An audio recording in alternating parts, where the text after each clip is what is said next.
گزشتہ جمعے میں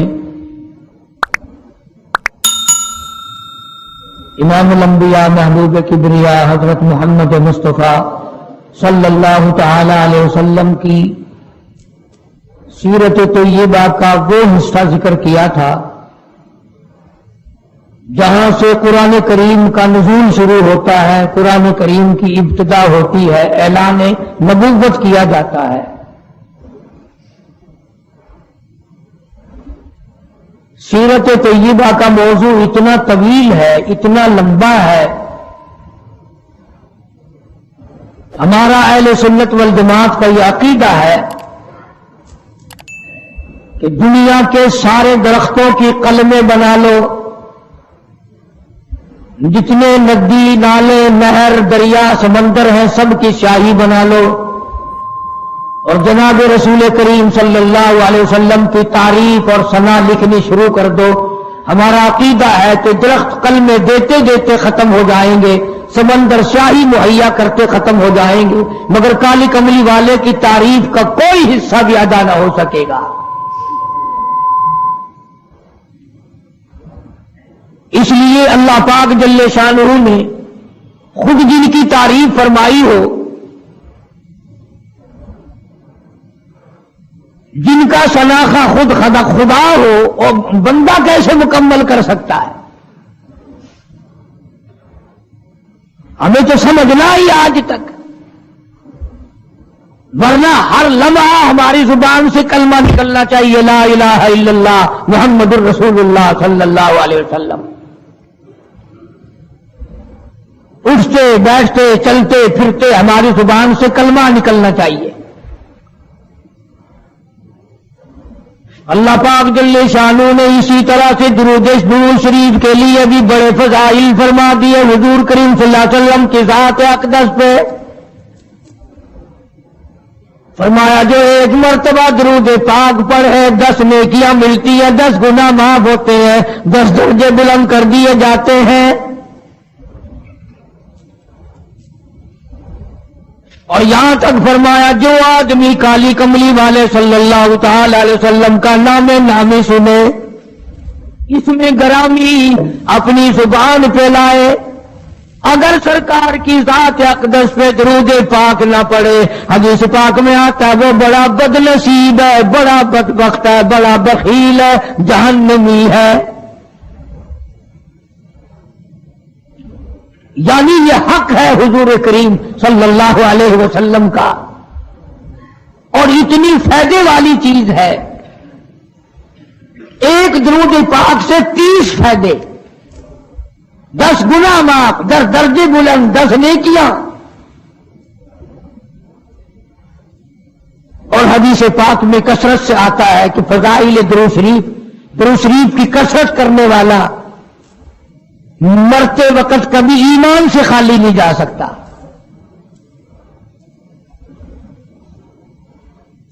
مگر آج ہمیں فرصت نہیں، اس لیے قرآن کریم نے ان چیزوں کا اعلان کر دیا۔ حجۃ الوداع کا زمانہ ہے، کالی کملی والے کا آخری حج ہے۔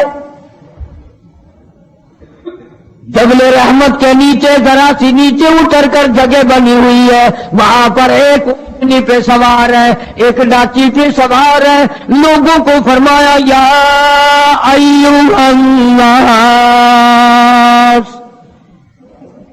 او لوگوں، او انسانوں، او آدمیوں، اللہ اور اس کے رسول کو ماننے والوں،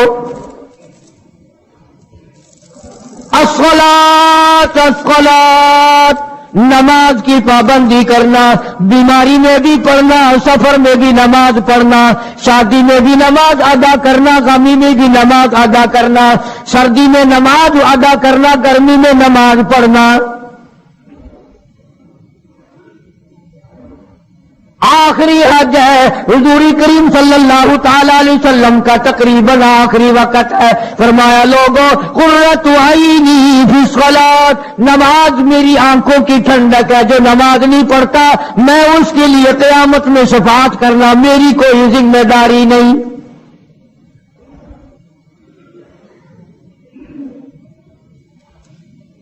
او ما ملکت ایمانہم، اور لوگوں اپنے ملازموں کا خیال کرنا، محتاجوں کا خیال کرنا، غریبوں کا خیال کرنا، مزدوروں کا خیال کرنا، معذوروں کا خیال کرنا، غریب پروری کرنا، لوگوں کے ساتھ ہمدردی والا برتاؤ کرنا۔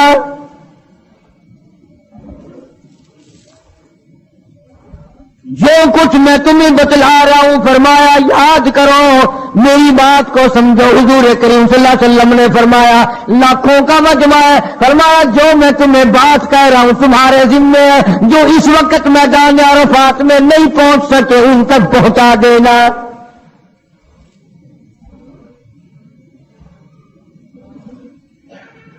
ادھر آپ نے امت کو تبلیغ فرمائی، آخری خطبہ ہے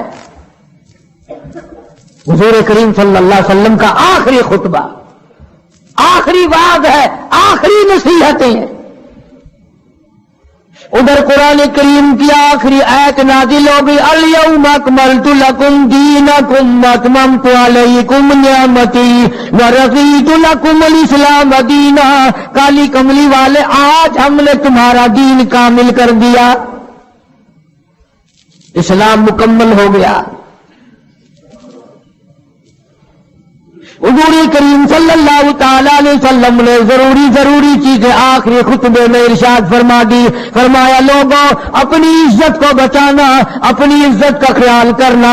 دو چیزوں کی ضمانت آج تم مجھے دے دو، ایک چیز کی ضمانت آج میں تمہیں دے دیتا ہوں، اپنی زبان کی اجازت دو، غلط نہیں استعمال کرو گے، اللہ رسول کے خلاف نہیں چلاؤ گے، اپنی نفسانی خواہشات کی ضمانت دو، اللہ اور اس کے رسول کے حکم کے خلاف نہیں برتو گے، نہیں چلاؤ گے۔ فرمایا والذی نفسی بیدی محمدا، اور لوگوں اس مالک کی کائنات کی قسم میں جنت الفردوس کی تمہیں ضمانت دیتا ہوں۔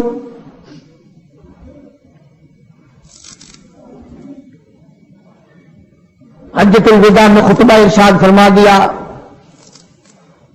اس کے بعد منا مزدلفہ تشریف لے آئے، مکہ مکرمہ میں تشریف لے آئے، واپسی مدینہ پاک میں ہو رہی ہے، راستے ہی میں طبیعت بگڑ گئی۔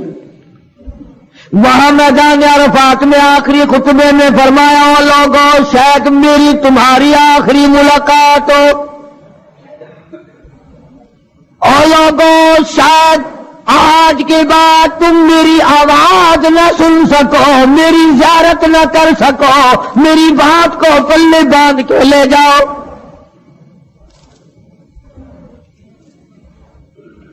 مدینہ طیبہ میں پہنچ گئے، راستے میں جو طبیعت بگڑی اور مزید خراب ہوتی چلی گئی، زیادہ پریشانی بڑھتی چلی گئی، یہاں تک کہ مدینہ پاک میں تشریف لے گئے تو مرض شدت اختیار کر گیا۔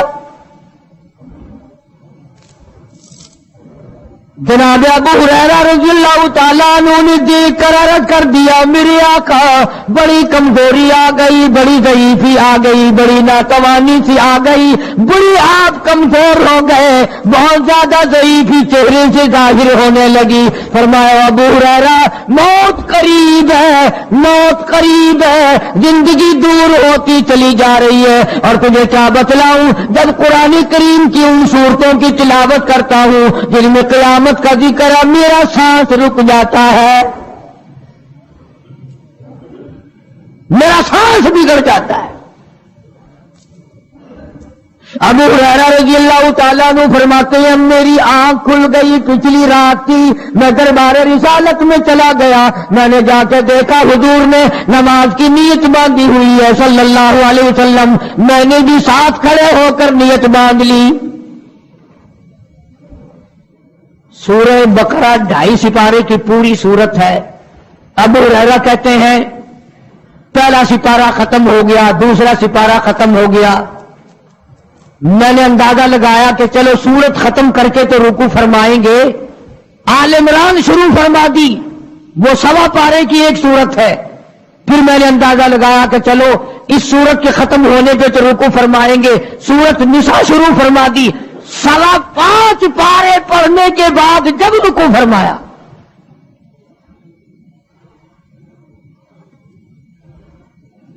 اپنا حال بھی دیکھ، اس کالی کملی والے کا حال بھی دیکھ صلی اللہ علیہ وسلم۔ ابو ہریرہ کہتے ہیں جب قرآن مجید کی تلاوت ہو رہی تھی، میں پاس کھڑا ہوا تھا نماز میں، حضور کے سینے سے، آپ کے چھاتی سے مجھے یوں سانس پھولنے کی آواز آئی جیسے ہنڈی پکتی ہوئی کھولتی ہے، سانس پھول گیا۔ قرآن کریم کی تلاوت کرتے کرتے طبیعت متاثر ہو رہی ہے۔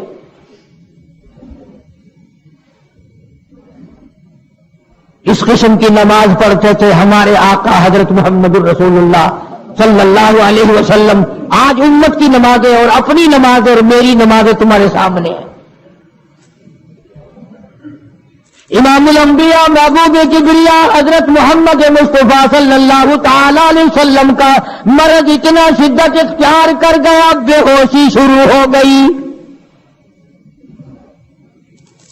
کبھی ہوش آ جاتا ہے، کبھی پھر بے ہوشی طاری ہو جاتی ہے، مرض بڑھتا چلا گیا۔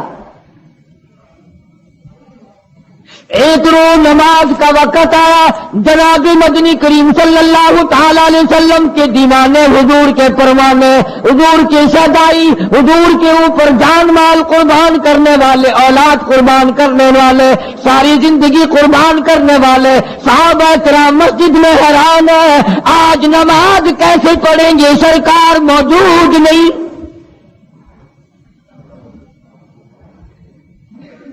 جناب عائشہ صدیقہ رضی اللہ تعالی عنہا نے، جناب فاطمہ الزہرا رضی اللہ تعالی عنہا دونوں پریشان ہیں کہ مرض بڑھ گیا ہے، تکلیف زیادہ ہے۔ ہوش آئی آپ کو، فرمایا اصلی الناس، کیا لوگوں نے نماز پڑھی؟ فرمایا قالوا لا بل ينتظرونك، نہیں پڑھی بلکہ آپ کا انتظار ہو رہا ہے۔ سارے دیوانے، سارے پروانے، سارے شہدائی، سارے جانثار، سارے غمگسار، ساری زندگی قربان کرنے والے دیواروں کے ساتھ لگے ہوئے کھڑے رو رہے ہیں، کالی کملی والے آج اگر تیرا دیدار نہ ہوا تو ہم مر جائیں گے۔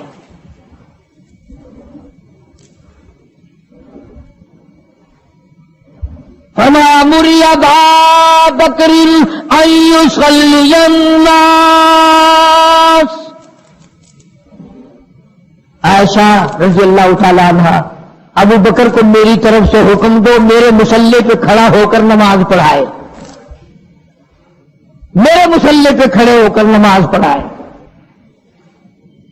حضرت عائشہ رضی اللہ تعالی عنہ نے عرض کر دیا، میرے آقا میرا ابا تو کئی دن سے روتا پھرتا ہے، کئی دن سے رو رہا ہے۔ اذا جاء نصر اللہ کی سورت جب نازل ہوئی تو سارے صحابہ نے خوشی منائی، سارے مدینے نے خوشی منائی۔ اذا جاء نصر اللہ والفتح، اللہ کی حمایت آئے گی، نصرت آئے گی، تائید آئے گی، فتح آئے گی۔ ورأیت الناس یدخلون فی دین اللہ افواجا، تم دیکھو گے کہ فوج کی فوج اسلام میں داخل ہو رہی ہے، لشکر کے لشکر اسلام میں داخل ہو رہی ہیں، ساری بات خوشی کی ہے۔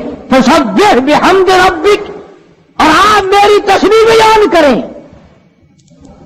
بس یہ ایت سن کر ابو بکر کی چیخ نکل گئی۔